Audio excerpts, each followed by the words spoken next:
Bonjour ma famille. Que la paix de Dieu vous accompagne dès ce matin. Dans ce monde rempli de tentations et de confusion, nous portons tous, à un moment ou un autre, le poids du péché.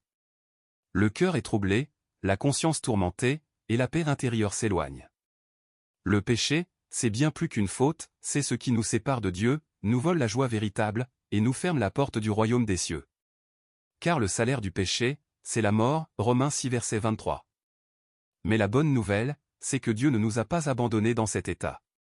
La Bible dit, « Sanctifie-les par ta vérité, ta parole est la vérité. » Jean 17 verset 17. Dieu dit. Les péchés de l'homme pouvaient être pardonnés par le sacrifice d'expiation, mais quant à la manière d'en arriver à ne plus pécher et la manière d'extirper sa nature pécheresse et de la transformer, cela restait un problème insoluble. Les péchés des hommes ont été pardonnés à cause de l'œuvre de la crucifixion de Dieu, mais les hommes ont continué à vivre selon leur tempérament satanique corrompu du passé. Donc, les hommes doivent être complètement sauvés de leur tempérament satanique corrompu afin que leur nature pécheresse soit extirpée à jamais, et ne puisse plus se développer, permettant ainsi au tempérament des hommes d'être transformé. Cela exige que les hommes comprennent le chemin de la croissance dans la vie, la voie de la vie et la façon de changer leur tempérament.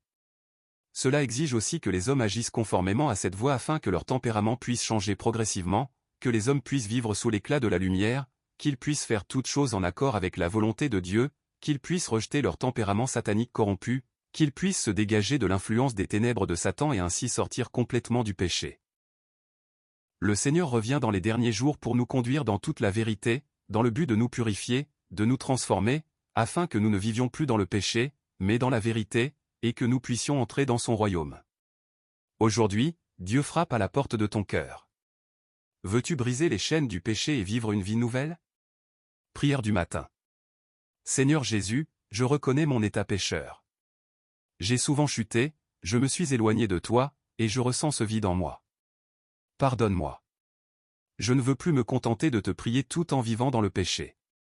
Viens purifier mon cœur, change ma vie, et conduis-moi vers la lumière. Aide-moi à reconnaître ta voix et à accueillir ton retour.